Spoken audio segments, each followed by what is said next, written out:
ابتدایي پایلو په تړاو د شکایتونو د ثبت بهیر د ثبات او همګرایي ټاکنیز ټیم وایي تر 4,000 زیات شکایتونه یې درج کړي دي.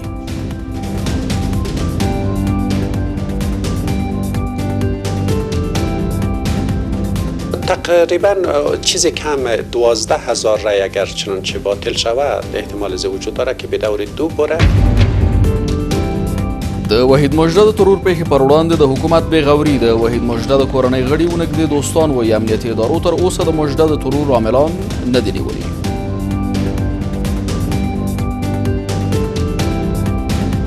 در این مدت ایتو اگر حرکتی که ما متوجه شویم که اینا تحقیقات انجام میدن ایتو اگر حرکت ما تا امروز ندیدیم و تمام آرزوی ما ایست که اینا پشت قضیه را بگردن. او د سوري کډوالو په تړاو د ترکیې ولسمشر څرګندونې رجب طیب اردوغان وایي ترکیه له سوریې څخه د نورو کډوالو د ورتګ وس نه لري.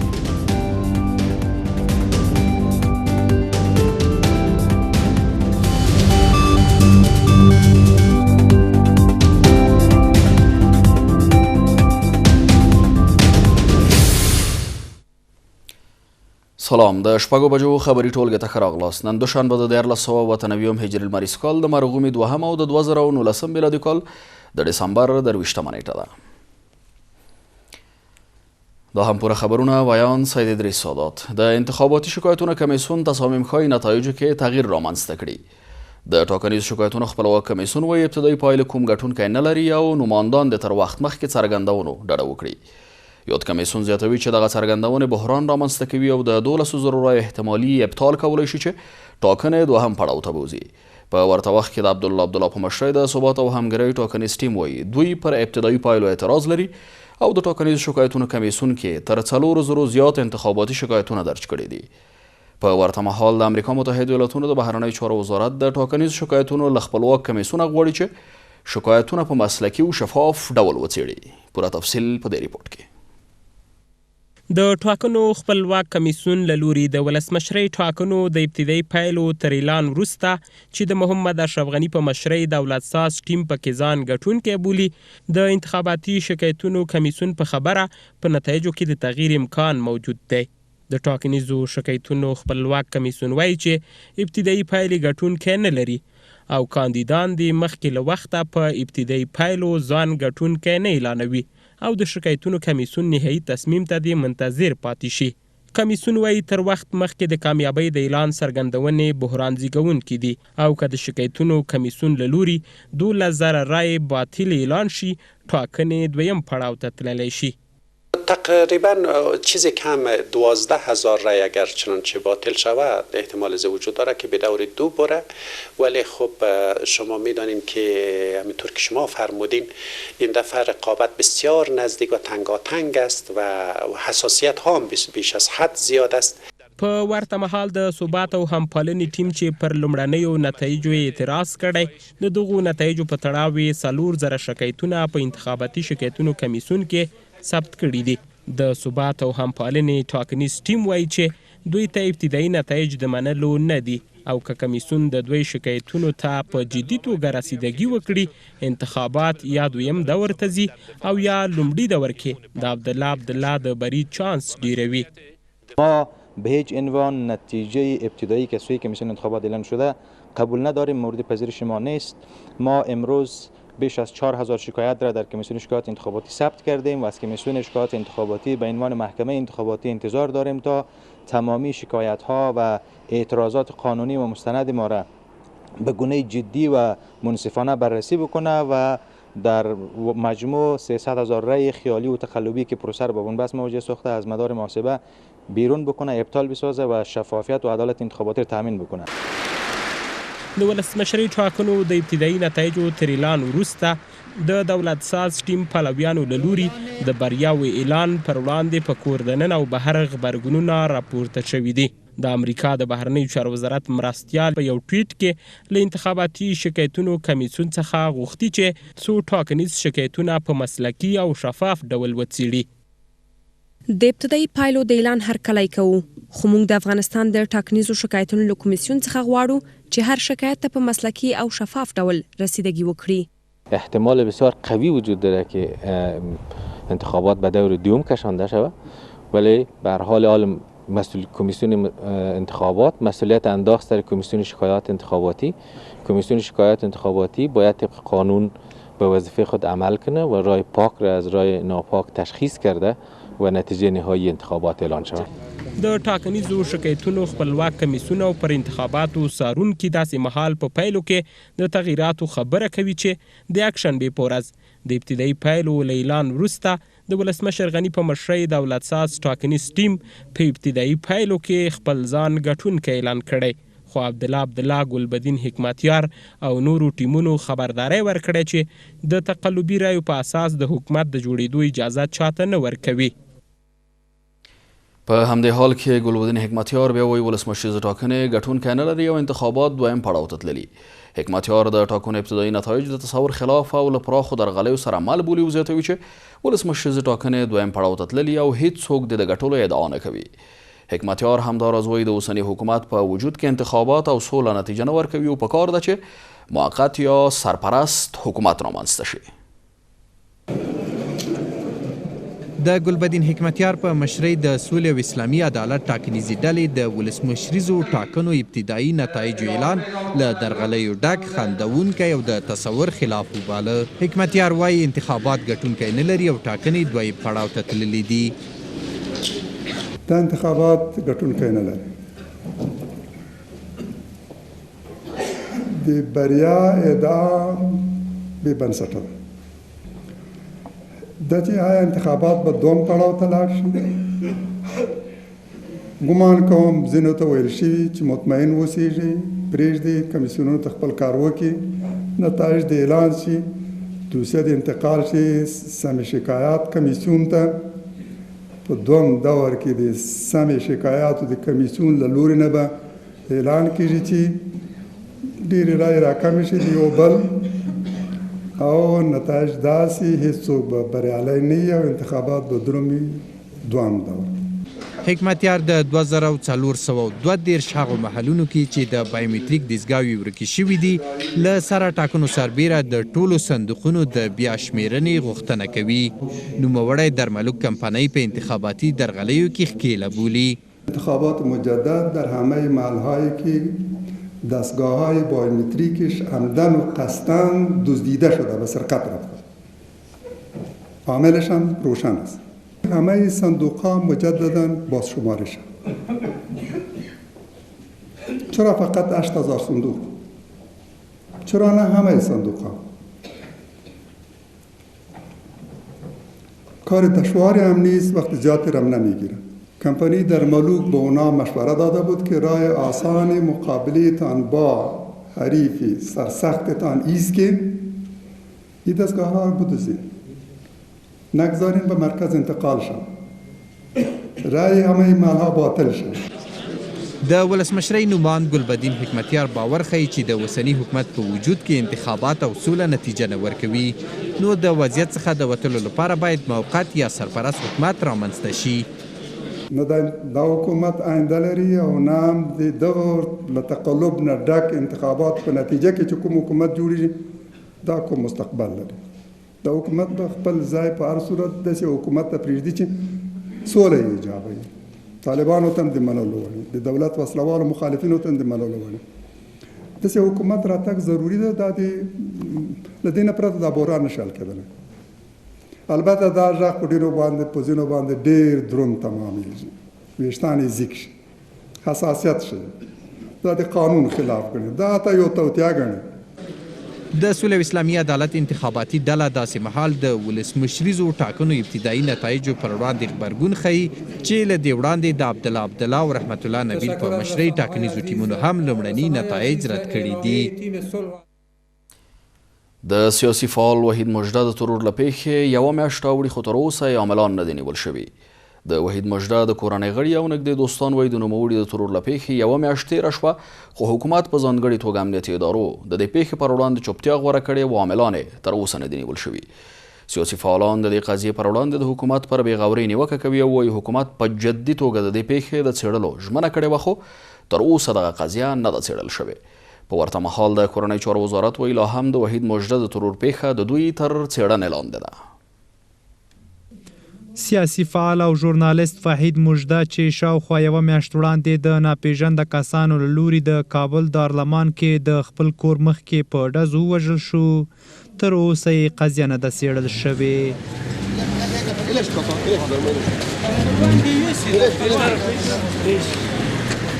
د وحید مژده تر وژل کېدو وروسته د حکومت اجرایه رئیس عبدالله چې د هغه کور ته ورغلی و ژمنه یې کړې وه چې دا قضیه به په جدي توګه څېړل کیږي، خو اوس چې د نوموړي د ترور له پیښې یوه میاشت اوړي تر اوسه یې پیښه نه ده څېړل شوې. وحید مژده ته نږدې کسان او د هغه خپلوان وایي چې امنیتي او کشفي ادارې د مژده د قضیې څېړلو پر وړاندې بې غوري کوي او د یوې میاشتې په تېرېدو سره بیا هم د مژده د وژل کېدو قاتلین او د ترور عاملان یې نه دي نیول شوي. در این مدت اتیو اگر حرکتی که ما متوجه شویم که اینا تحقیقات انجام میدن اتیو اگر حرکت ما تا امروز ندیدیم و تمام آرزوی ما ایست که اینا پشت قضیه را بگردن. په ورته مهال د ملي شورا غړي او سیاسي شنونکي هم د وحید مژده د ترور پیښې پر وړاندې د حکومت پر بې تفاوتۍ نیوکې کوي او وایي چې مژده د کابل په یوه امنه سیمه کې ترور شوی او حکومت باید د دې قضیې عاملان تر یوې میاشتې مخکې نیولي وای. شنونکي وایي که حکومت د مژده قاتلان د قانون منګلو ته ونه سپاري نو داسې به وانګیرل شي چې سیاسي فعال وحید مژده د حکومت له لوري ترور شوی دی. که چیرته د هغه قاتلین د قانون منګولو ته وړاندې نشي موږ به همدا وانګیرو چې د حکومت وژلی دی. دغه تکتونې یا د اختطافونه څنګه صورت نیسي، ولې صورت نیسي او ولې نه موندل کیږي. په دې کې ټول امنیتي کسان په دې کې برخه لري، چې امنیتي کسان په هغه کې برخه ونه لري څوک دغه همت نشي کولی. دا قضیه په دې کې په خپله دولت لاس لري، که دوی لاس نه درلودلی باید دې دپاره یو حقیقي معلومات کړی وای. خو په ورته مهال د کورنیو چارو وزارت وایي چې امنیتي ځواکونه د هدفي وژنو په مخنیوي کې هڅې کوي او ټینګار کوي چې د سیاسي فعال وحید مژده قضیه د څېړلو په حال کې ده او د څېړنو له تکمیلېدو وروسته به یې نتایج له خلکو سره شریک کړي. رسیدگی به قضای جرایم جنایی از مسئولیت‌ها و مکلفیت‌های وزارت امور داخله است و ماده‌ای اواخر در پیوند به جرایم جنایی و گروه‌هایی که کشتارهای هدفمندانه را سازماندهی می‌کردند گرفتار کردیم و مشخصاً قضیه وحید مژده دوستی جهت تثبیت و شناسایی عاملین قضیه کامل شده و جستجو هم جریان دارد. وحید مژده له نن څخه یوه میاشت او 3 ورځې وړاندې د ناپېژنده کسانو لوري د ماښام لمانځه تر ادا کولو وروسته د کابل په دارالمان سیمه کې ترور شو. هغه د حکومت او متحده ایالاتو د سیاستونو منتقد و. سیاسي فعال وحید مژده چې په رسنیو کې د سولې په برخه کې بحثونه درلودل له نن څخه یوه میاشت وړاندې هغه مهال چې دی له جومات څخه د مانځل ادا کولو وروسته مخ په کور روانو د 2 موټر سایکل سپارو ناپېژنده کسانو له لوري په ډزو سره ووژل شو چې وروسته له هغه نه له سیمې څخه دغه برید کوونکي په تېښته بریالي کیږي او له هغه وروسته د وحید مژده جسد د کابل شهدای صالحین په هدیره کې دې ځای کې خاورو ته سپارل کیږي. میرویس سلامزوی، کابل نیوز. په لغمان ولایت کې د یوې چاودنې له امله 3 کسان وژل شوي او 2 نور ټپیان دي. د لغمان د والي وایند وایي یاده پیښه د دې ولایت په دولت شاه ولسوالۍ کې د یو قومي مخور د جنازې په مراسمو کې شوې چې له امله یې 3 کسان وژل شوي او 2 نور ټپیان دي. چارواکي وایي د پیښې ټپیان د لغمان ولایتي روغتون ته لیږدول شوي او روغتیایي حالت یې د ډاډ وړ بلل شوی. ویل کېږي چې پیښه په هدیره کې د ځای پر ځای شوي ماین د چاودنې له امله شوې ده، خو تر دې دمه د پیښې پړه چا پر غاړه نه ده اخیستې. وسلوالو طالبانو له امریکا متحده ایالاتونو سره د سولې هوکړې تر لاسلیک مخکې وربند نه کوي. پخواني طالب چارواکي وایي پاکستان ته د وسلوالو طالبانو تللی پلاوی لا هم له خپلو مشرانو سره د اوربند په تړاو پر سلا مشورو بوخت دی، خو دغه ډله د توافقنامې تر لاسلیک مخکې اوربند نه کوي. په ورته مهال د سولې له مذاکراتو باخبره کسان وایي پاکستان ته د وسلوالو طالبانو ورغلي پلاوي د دې ډلې له مشرتابه او پوځي قمندانانو سره د اوربند په اړه خبرې کړي خو پایله ته نه دي رسېدلي.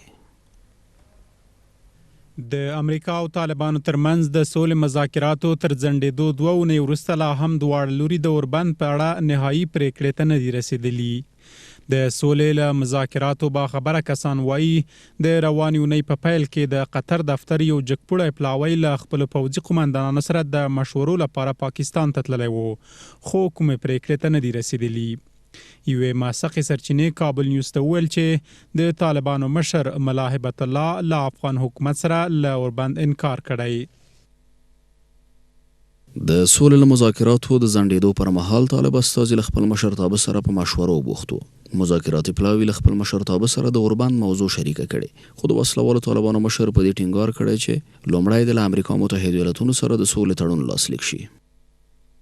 البته به شما معلوم است که هیئت طالبان با پاکستان غرض مشوره روی آتش بس 10 روزه که امریکایی ها پیشنهاد کردن رفتن به پاکستان تا مشوره کنند روی این موضوع، اما تا به اکنون مشوره دوام داره و نتیجه که مطلوب باشه تا بالی به دست نامده.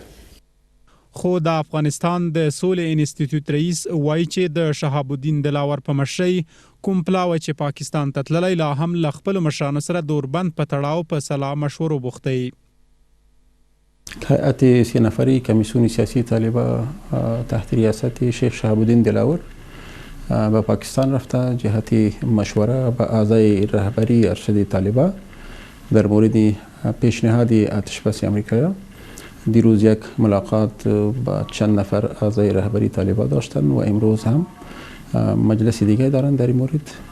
هنوز نتیجهش معلوم نیست ولی امید است که آنها به توافق برسند. د طالبانو مشرتابه داسې مهال له افغان حکومت سره له اوربند انکار کوي چې افغان حکومت د سولې مذاکراتو د پیل لپاره اوربند د شرط په توګه وړاندې کړی. چین وایي له افغان سولې سره هر ډول همکارۍ ته چمتو دی. د چین د بهرنیو چارو وزارت مرستیال د افغانستان په اړه له امریکایي متخصصینو سره بحث او خبرې اترې کړې دي. لوی ژوی وایي دوی د افغانستان د سولې له بهیر سره هر ډول همکارۍ ته چمتو دي او په دې برخه کې د سیمې د نورو هیوادونو همکاري مهمه ده. د نوموړي په خبره دوی هڅه کوي چې د افغانستان جګړه د خبرو له لارې حل شي او په دې هیواد کې تلپاتې ټیکاو ټینګ شي. چین داسې مهال دغه څرګندونې کوي چې په بیجینګ کې د سولې بین الافغاني غونډه لغوه شوې او ټاکل شوې ورته یوه ناسته په جرمني کې وشي. ولسي جرګه وایي د انتخاباتي شکایتونو کمیسیون د ولسمشریزو ټاکنو شکایتونو په پوره بېطرفۍ وڅېړي. د ولسي جرګې د عمومي غونډې پر مهال وکیلانو وویل چې د ابتدایي نتایجو اعلان د کمیسیون لخوا د یو مشخص ټیم په ګټه شوی او د انتخاباتي شکایتونو کمیسیون باید په شفاف ډول د نمایندانو شکایتونه وڅېړي. دوی وایي که شکایتونو ته په سمه توګه رسیدګي وشي ټاکنې دوهم پړاو ته ځي. بلخوا د ولسي جرګې یو شمېر نور غړي ادعا کوي چې په ارګ کې د پرونۍ غونډې پر مهال د ولسمشر د ځانګړو ساتونکو لخوا یو شمېر وکیلانو ته سپکاوی شوی چې باید په تړاو یې جدي پلټنه وشي. جناب رئیس صاحب د انتخاباتو خپلواک کمیسیون له لوري د ولسمشریزو ټاکنو ابتدایي نتایجو اعلان د ولسي جرګې غړو له شدید غبرګون سره مخ شوی او اعلان شوی نتیجې د انتخاباتو قوانینو خلاف بولي. د ولسي جرګې د دوشنبې ورځې عمومي غونډې پر مهال وکیلانو د اعلان شوو نتیجو په غبرګون کې وویل چې کمیسیون د یو مشخص نومان په ګټه فیصله کړې او د تقلبي رایو په اساس یې نتایج اعلان کړي دي. د ولسي جرګې غړي له شکایتونو کمیسیون غوښتنه کوي چې په مستقل ډول د نمایندانو شکایتونو ته رسیدګي وکړي. اعلان نتایج ابتدایی توسط کمیسیون انتخابات که بعد از کشمکش و جنجال اعلان شد یک گام به پیش است. حال تو به میدان کمیسیون شکایات انتخاباتی است. امیدوار هستیم که کمیسیون شکایات انتخاباتی به تمام شکایات و اعتراضات نامزدان بپردازد و حق را از باطل جدا نماید. دا کوم یو هندستان دی، دا کوم یو لندن دی، امریکا دی چې یو آرام ملک دی. آیا زه دې مشرانو ته دا سوال کوم چې هم دوی نه شرمېږي په داسې جشن نیولو بل خبرې چې دوی کول دا کارونه دوی کول؟ دوی دغه عجز د دې ملک نه ګوري، دوی فقر ته نه ګوري چې په کابل کې خلک د فقر د ماښام ډوډۍ نه لري.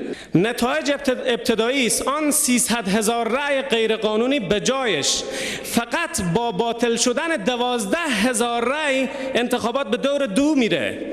آقای غنی بر اساس کدام قانون در حالی که نتایج ابتدایی است در ارگ ریاست جمهوری محفل پیروزی برگزار میکنه و سخن از 5 سال حکومت آینده میزنه؟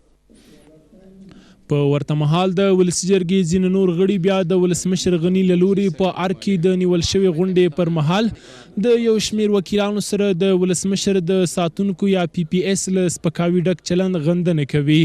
وکیلان له حکومت غواړي چې د ولسي جرګې غړو ته د شوي سپکاوي په تړاو وضاحت ورکړي. PPS و رئیس PPS که به دستور حلقات خاص در داخل ارگ به تحقیر وکلا میپردازند، این یک بار از اون نبودن. قطعات خاص بحث دیگر از اون. موضوع دیگر از این که وزیر امور پارلمانی در این رابطه اظهار شود به مجلس و پاسخ بدهند. بعض وکیل صاحبان هلته ولاړ و په ولاړ چکچکې کولې ځانونه په چکچکو مړه کړه. ورونو د خدا خاطر وکړئ، د خپل حیثیت حفظ کړئ، د خپل موقف حفظ کړئ. د ولسي جرګې د دوشنبې ورځې عمومي غونډې ته د مالی وزارت له لوري د 1999 کال لپاره بودیجه د مالی وزیر له لوري وړاندې شوه چې په مجموعي توګه 428 میلیارد افغانۍ ده. مجموعی بودجه ملی سال 1399 با 428 میلیارد افغانی می باشد. من جمله 289 میلیارد افغانی از بودجه عادی، 139 میلیارد افغانی بودجه انکشافی که از آن جمله 63 میلیارد اختیاری و 75 میلیارد آن غیر اختیاری پیش بینی گردیده است. د ولسي جرګې او شمېر نور غړو بیا د مالی وزارت له لوري پر وړاندې شوې بودیجې نیوکې کوي او له اداري هیئت غوښتنه کوي چې لومړی د 1999 کال قطعي په تړاو د مجلس اکثریت رایه واخلي او بیا د نوې بودیجه مجلس ته وړاندې کړي. په کندوز ولایت کې د عملیاتو پر مهال یو امریکایي سرتیری وژل شوی دی. په افغانستان کې د غوڅ ملاتړ ماموریت وایي یو امریکایي سرتیری تېره ورځ په کندوز کې د عملیاتو پر مهال وژل شوی، خو په دې اړه یې ډېر جزئیات نه دي ورکړي.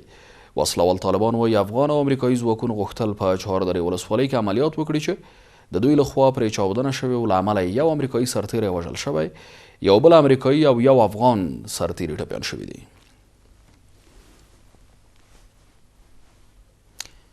بهرني خبرونه به تر لږ ځنډ وروسته وړاندې شي.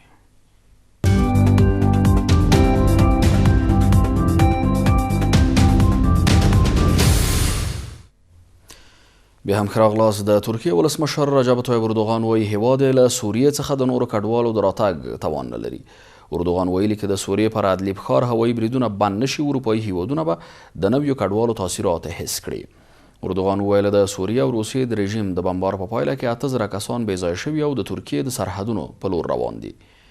د سوریې پوځ د روسیې د هوایي ځواک په مرسته په ادلیب کې د رژیم د مخالفینو پر وروستیو مرکزونو بریدونه پیل کړي دي. هغه زیاته کړې چې دوشنبه به له ترکیې یو پلاوی مسکو ته ځي او د سوریې د کړکېچ تر څېړنې وروسته به پرېکړه وشي چې راتلونکي اقدامات څه دي. سعودي عربستان 15 تنه د ژورنالیست جمال خاشقچي د قتل په تور پر اعدام محکوم کړل.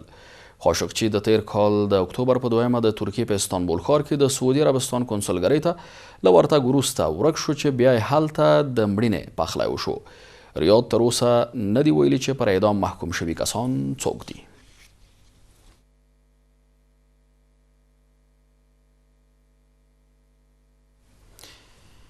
اوسنۍ خبري ټولګه مو په همدې ځای پای ته رسیږي. له ملتیا مننه کوم. تر بیا د خدای په امان.